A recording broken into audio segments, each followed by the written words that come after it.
Bom, gente, tudo bom com vocês?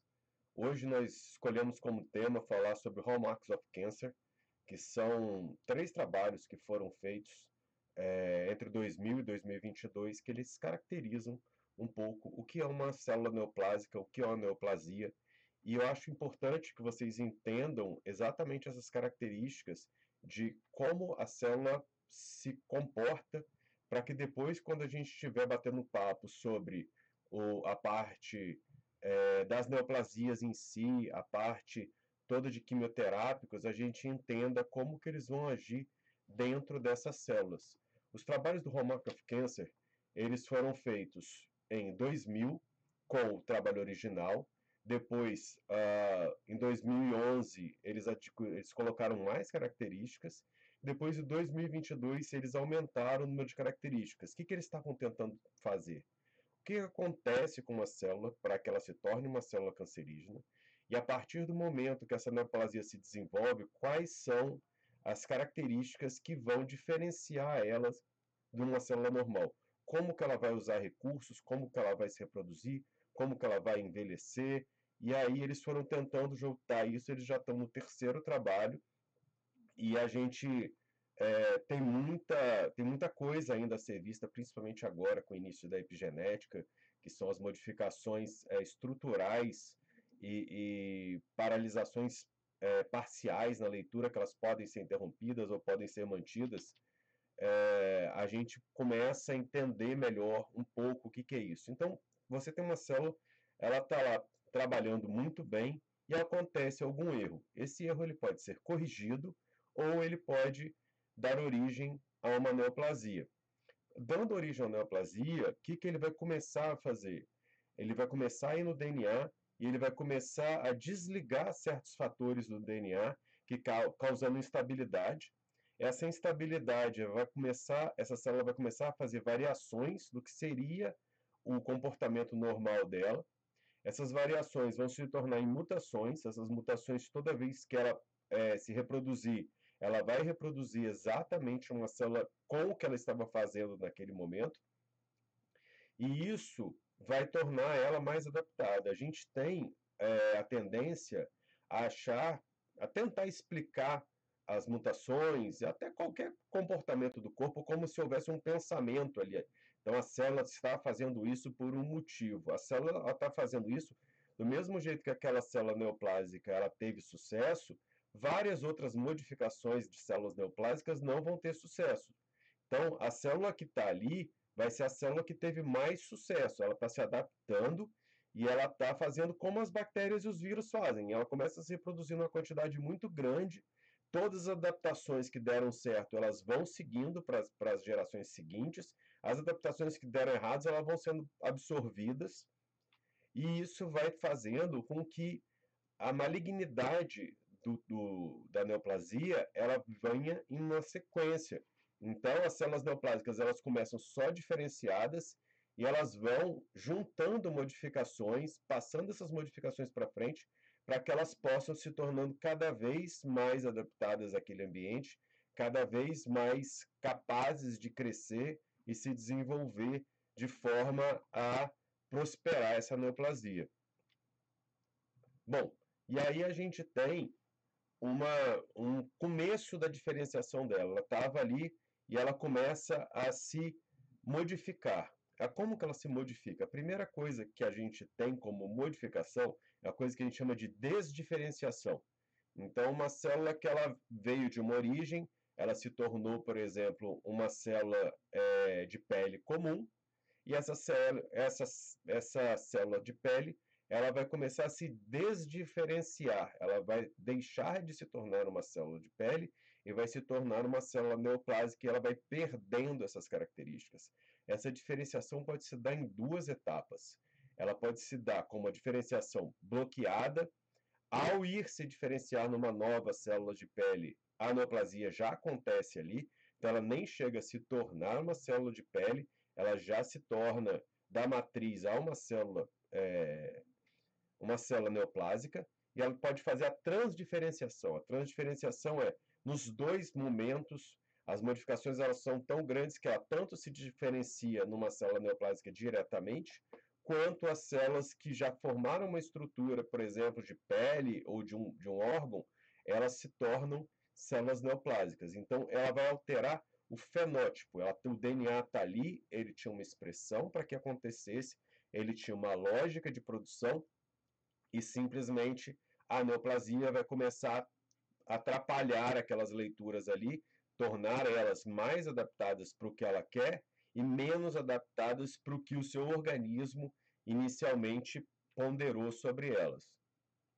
Isso vai causar uma inflamação. Uma outra marca que a gente tem das neoplasias são as inflamações. As inflamações elas vão fazer com que se acelerem as mutações, elas vão começar a danificar as células e essas células vão criar um mecanismo, vão ligar um mecanismo de se reproduzir na maior quantidade, que é mais ou menos o que as nossas células do organismo fazem. Se você está tendo uma destruição delas, elas começam a mandar sinal para que elas se reproduzam para compensar aquela destruição.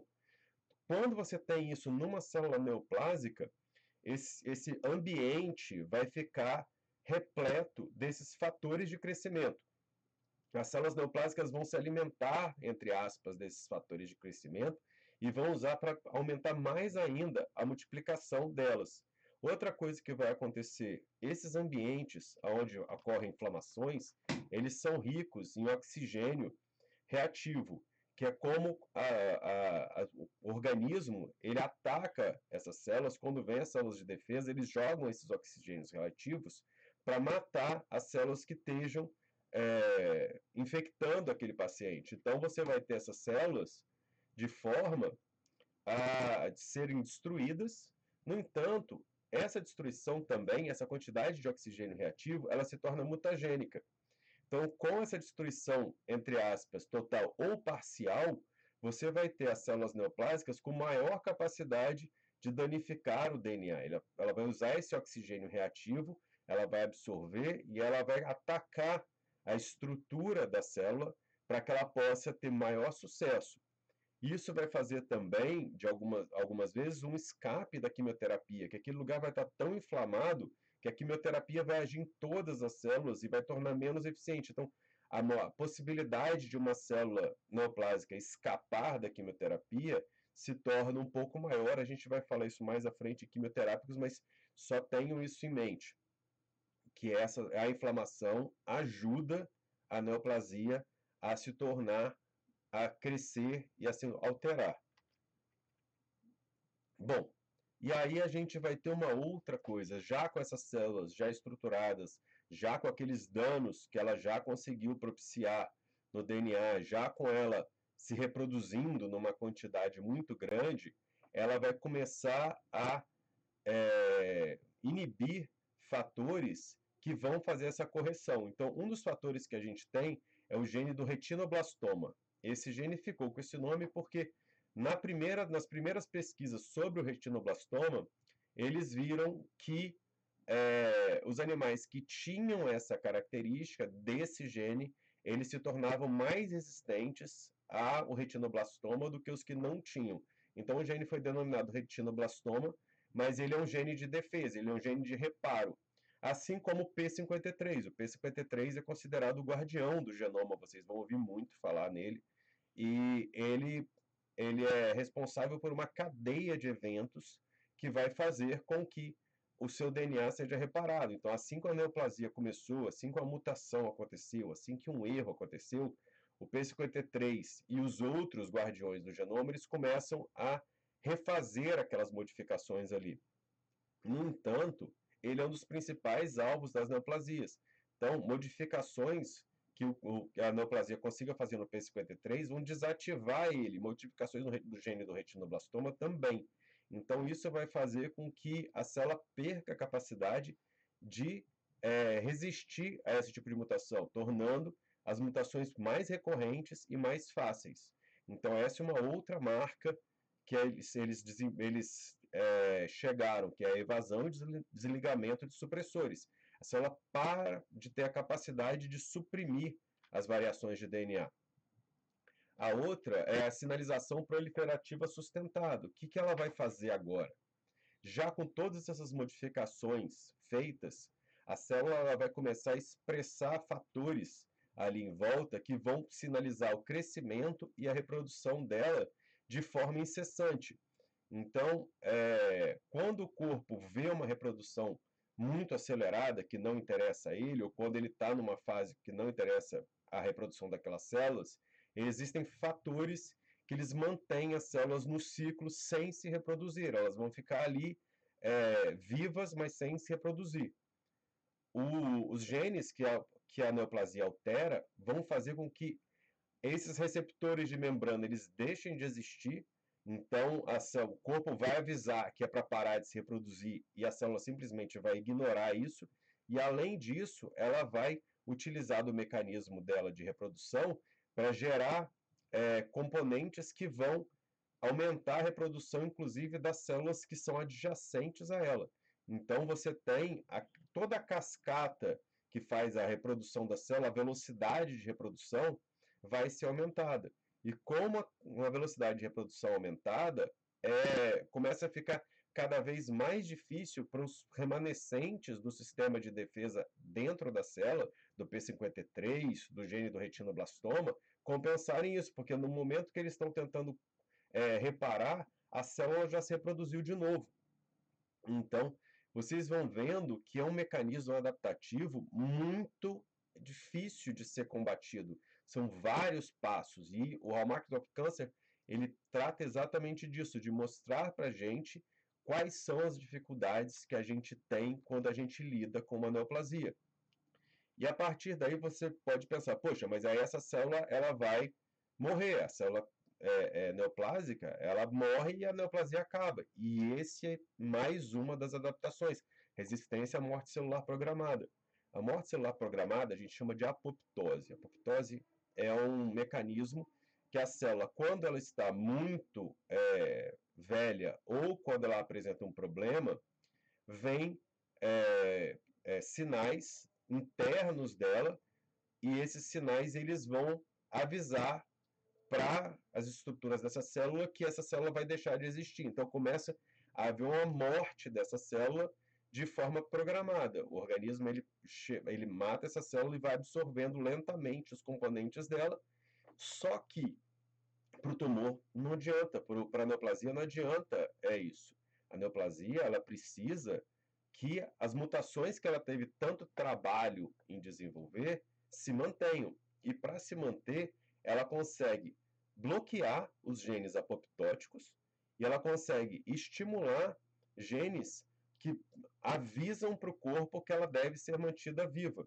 Então, toda essa maquinaria que vai acontecer no DNA, ela é mantida, no caso de ser mantida viva, e todas as regiões que vão gerar os fatores que vão dizer para a célula que ela deve morrer, ela desliga dentro do DNA. Então, é mais uma das marcas que a gente teve, e junto com isso, a gente tem a imortalidade replicativa, que é o que a gente estava falando. O corpo ele começa a ver que aquela célula está velha, e aí ela deveria ir para a apoptose.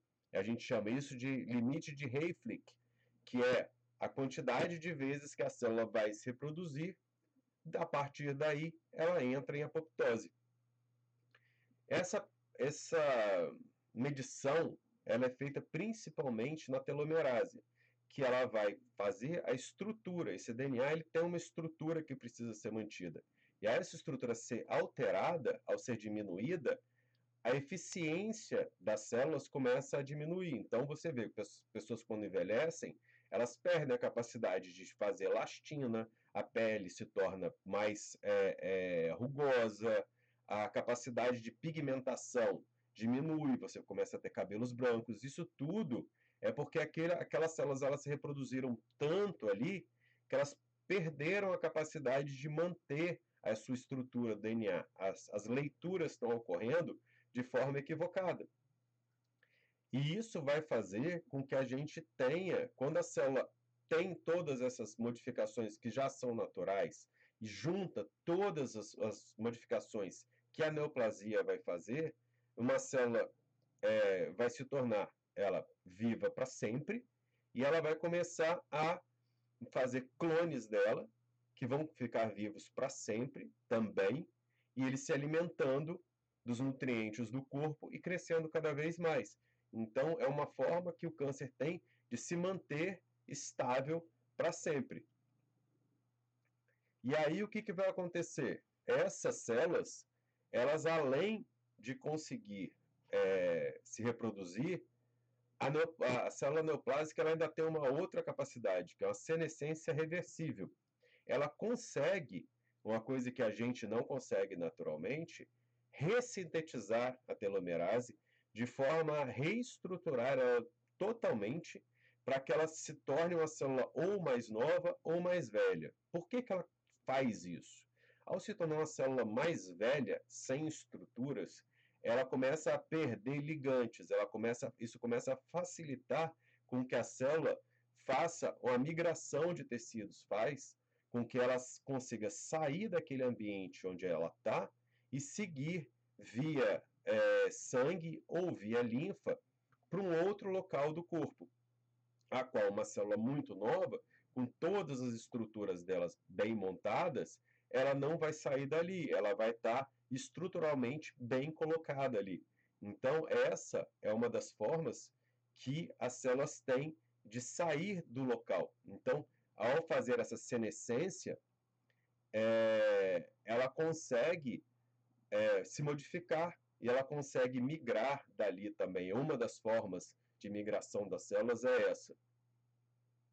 Bom, e além disso, você imagina, você está ali, você tem aquele monte de células, o seu organismo começa a ver que está acontecendo alguma coisa errada, vai mandar células de defesa para lá, e essas células de defesa, principalmente os natural killers, eles, na hora que eles chegam, encontram aquele ambiente, a própria célula tumoral, ela começa a expressar fatores ali que vão fazer a imunossupressão.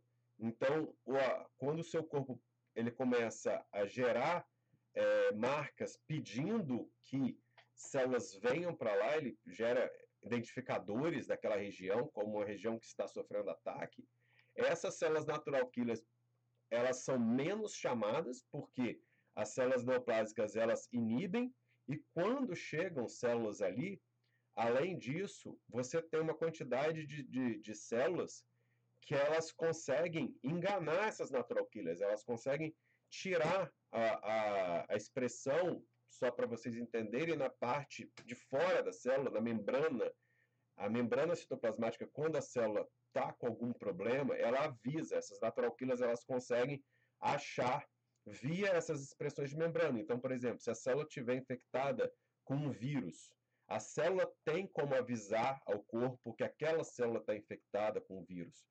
Uma das coisas que a neoplasia faz é exatamente acabar com esses receptores que eles são sintetizados lá no DNA, eles vão e desligam essa região do DNA e esses receptores param de ser expressos. Então, mesmo que tenham células ali, elas passam desapercebidas. Não existe nenhum local onde a natural killer ela vai conseguir se ligar na célula para conseguir fazer a destruição dessa célula. Então, acaba se tornando um sistema qual, mesmo que tenha células de defesa, o seu organismo naturalmente não combate as células cancerígenas. Sempre vão sobrar células cancerígenas ali naquela região.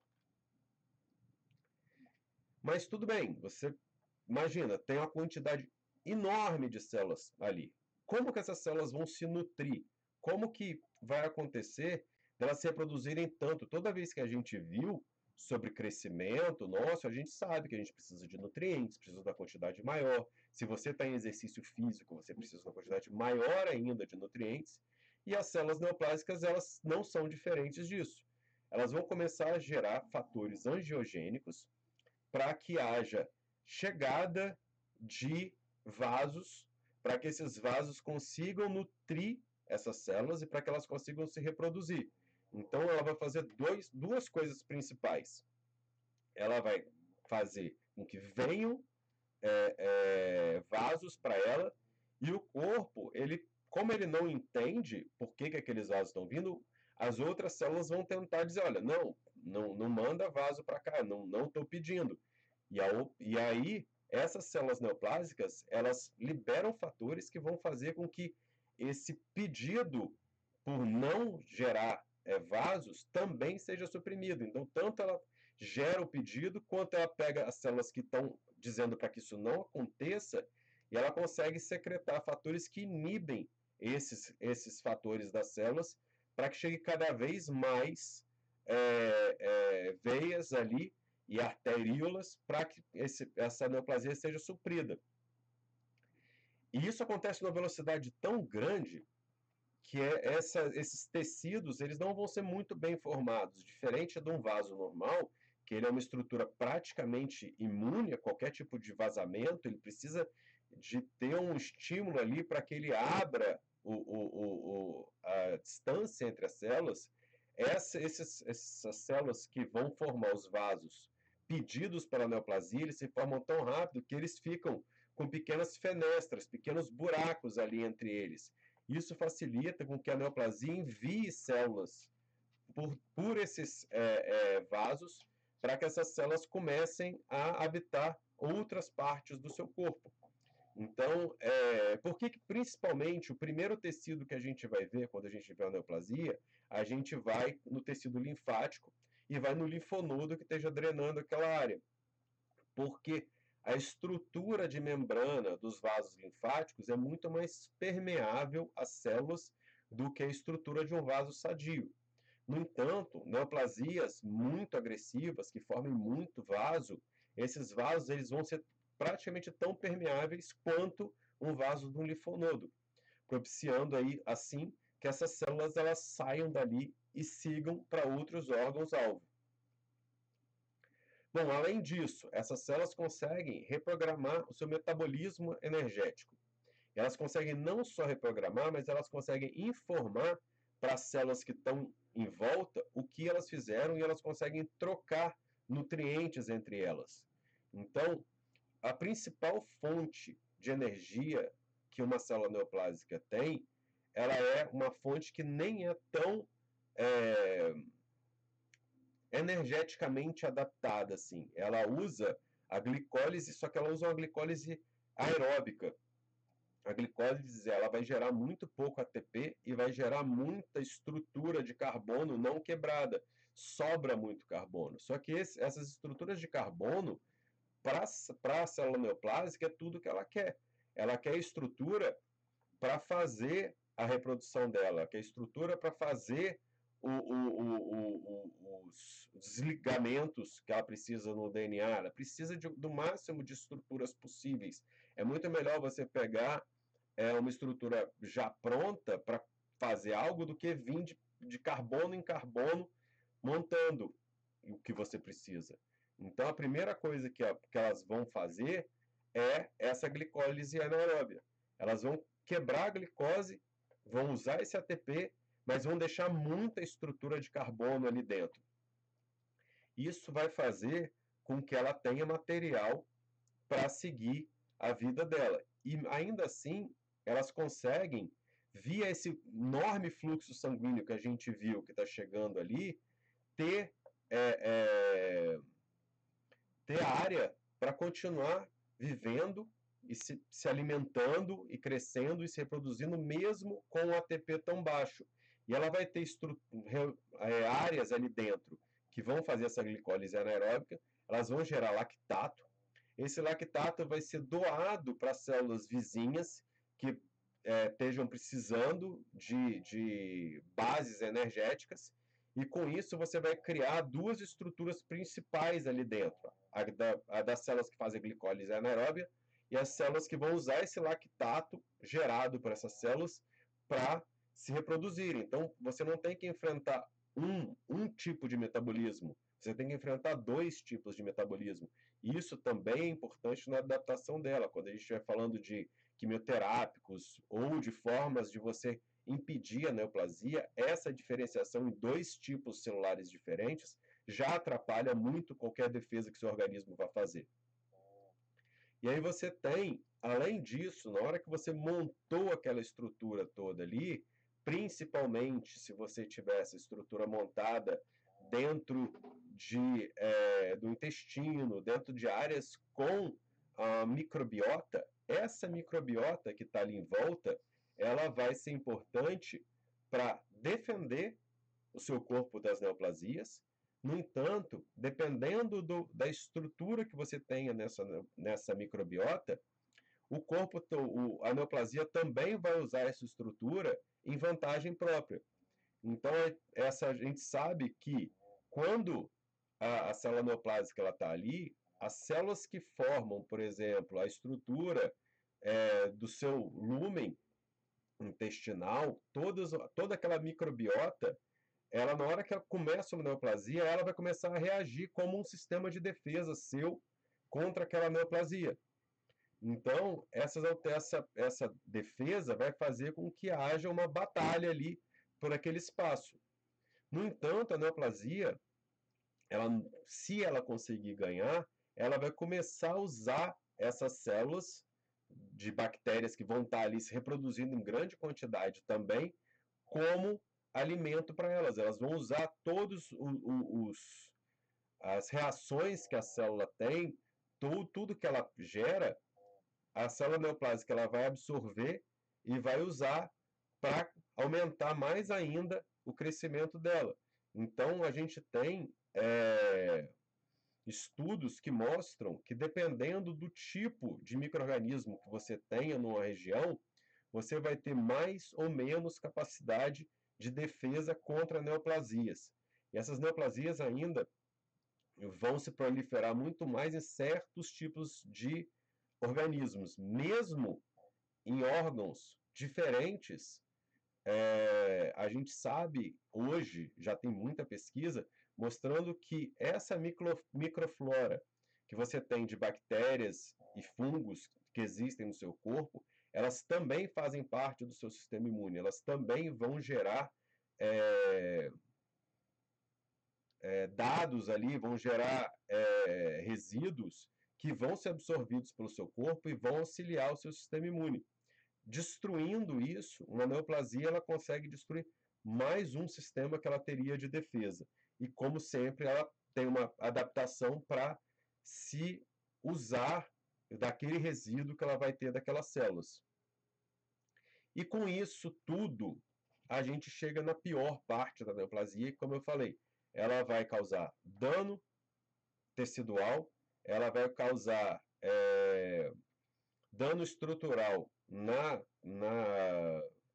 artérias e nas veias, que elas vão se formar de forma inadequada, e essa neoplasia vai conseguir jogar células para dentro do seu sistema. Hoje em dia, já existem várias pesquisas que mostram que ela nem precisa jogar a célula em si, ela consegue jogar pequenos microRNAs, e esses microRNAs, eles saem pelo corpo e eles conseguem passar essa informação da neoplasia para uma outra célula. Então, isso é uma coisa que a gente vai ver um pouco mais para frente, que são essas estruturas de microRNAs, como que eles agem dentro das neoplasias. Mas, como vocês viram, existe uma reprodução ali, ela está danificando o corpo, ela vai começar a gerar enzimas, que ela vai fazer o descolamento delas, que foi o que a gente estava vendo quando as células envelhecem, que é aquele mecanismo que ela tem de envelhecer a célula e de voltar a célula um padrão. Quando ela envelhece a célula, ela começa a desagregar as estruturas que mantinham a célula ligada uma à outra. Isso facilita com que essas células saiam do local onde está a neoplasia e elas migrem via vasos para outros sistemas. Então, ela vai pegar células que sejam epiteliais, ela vai conseguir transformá-las em células mesenquimais, e isso vai fazer com que essas células saiam de onde está a neoplasia e se liguem em receptores e comecem neoplasias em outros sistemas do corpo. Bom, isso acontece, isso até ao início da ciência que a gente tem da epigenética, a gente achava que isso acontecia de forma linear. Então, a célula ela ia piorando e dali ela teria como ser identificada todas as alterações que iam acontecer nela. No entanto, depois que a epigenética entrou, a gente começa a entender que a célula ela consegue fazer uma leitura, por exemplo, ela está precisando gerar uma proteína X. Ela vai ligar mais uma região para gerar aquela proteína X. Quando ela não precisar mais tanto dessa proteína, ela consegue ir lá metilar essa região, ou dobrar essa região, ou jogar um RNA ali que vai parar com aquela leitura, e ela vai gerar uma outra leitura. Então, mesmo com toda a evolução do câncer de forma mutagênica, de forma a trocar estruturas do DNA, você ainda tem que ela tem capacidade de fazer mutações, entre aspas, temporárias. Elas têm como desativar certas regiões e ativar conforme a necessidade dela.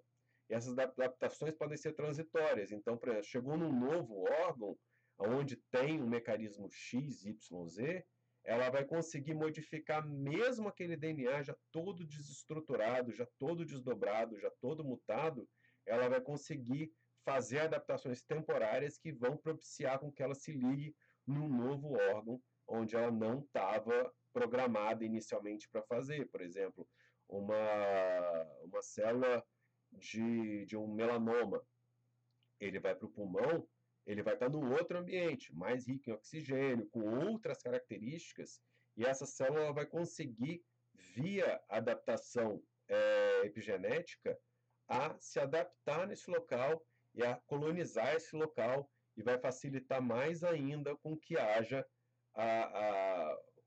o espalhamento desse câncer por todo o corpo.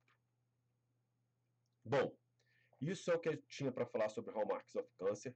Eu acho que eu tentei o máximo possível tornar a coisa de forma explicativa, sem entrar muito nos detalhes ali do quais são as reações muito específicas e tudo.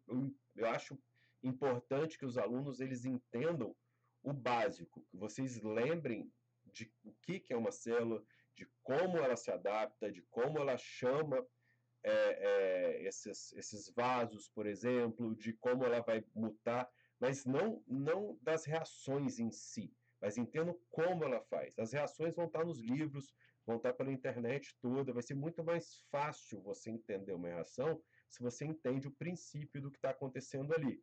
Bom, isso é o que a gente tinha para falar por hoje. Aqui está o meu e-mail. Por favor, me mandem mensagens se vocês quiserem. Eu preciso muito, é muito bom ter um feedback de vocês, se isso está ajudando, se isso não está ajudando, se vocês gostariam de um outro formato. Eu tento usar essas imagens muito chamativas, porque se vocês olharem, todas as imagens são prompts que foram gerados com a informação que eu queria passar ali. Então, todas elas têm detalhes ali que eu espero que ajude que vocês entendam melhor o que a gente tem de passar de conhecimento, que aquelas imagens ali ajudam vocês lembrarem de certas passagens, da célula mais velhinha, da célula não morrendo, da célula se escondendo. Eu acho que talvez isso ajude que vocês memorizem um pouco melhor. Isso é o que eu tinha para passar por hoje. Em breve a gente vai colocar mais vídeos para vocês. Obrigado.